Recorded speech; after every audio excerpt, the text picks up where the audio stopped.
Imagine this. The ashes of King's Landing are still glowing, a ghost city under a weeping sky. And through the storm, dragon tears, carrying not just Daenerys' lifeless body, but the last, furious ember of a shattered dream. Everyone says her story ended there, in fire and ruina, cautionary tale whispered from the citadel to the wall. But they're wrong. Her story didn't end. It was just getting started. East of Essos, beyond the known maps, and way past Mercy, whispers are taking flight.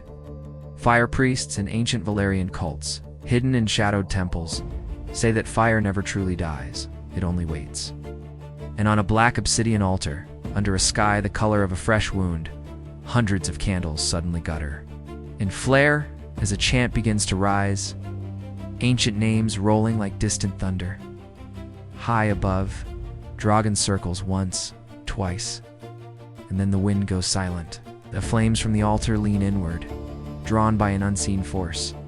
In that breathless, terrifying pause, you can hear it, the faintest stir in her chest. Her eyes snap open.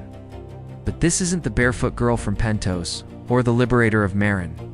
This is someone else. Memory hits her like a physical blow. Jon's betrayal. The screams echoing from beneath her dragon's fire, the Iron Throne melting into a river of molten metal. And in that moment, something inside her, something that had been holding on to hope, finally tilts toward darkness.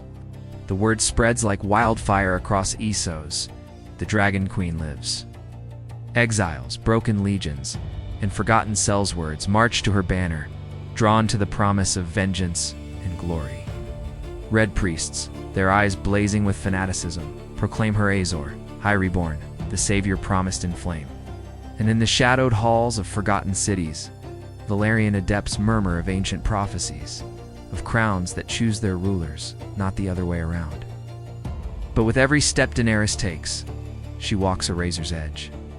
Savior or conqueror, mercy or fire. She feels it now, a war inside her to pulses beating in one heart, remembers the sound of snapping chains and the roar of cheering crowds. The other, darker pulse, thrills at the profound hush that falls just before a city burns.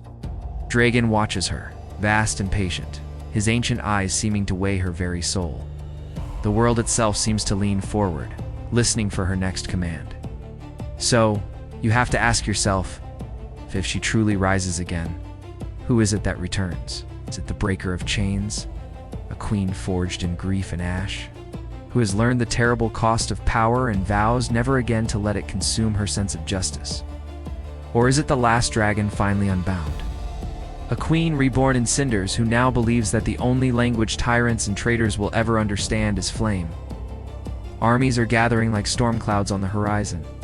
In Volantis, the priests stoke the sacred fires until the temples glow white-hot, their prayers shaking the very foundations of the city.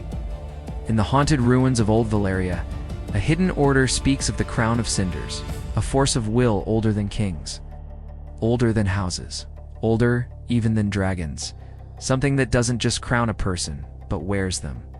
And here's the part no one is ready for. Maybe the real question isn't whether Daenerys lives, but what else her fire brought back with her from the other side. Because when she finally steps down from that altar, the very air around her ripples with a shimmering heat, and from the horizon, in answer, comes a deep guttural roar from something immense, something ancient, stirring from its slumber beneath the sea.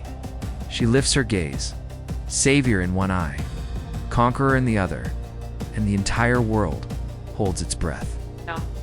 If she reaches out her hand, will she heal this broken age? Or will she finish remaking it in fire and blood? What do you think happens next? Does she become the world's deliverer, or its final doom? Let me know your theories in the comments below. And if you love diving deep into the world of ice and fire, make sure to hit that like button and subscribe for more. Thanks for watching.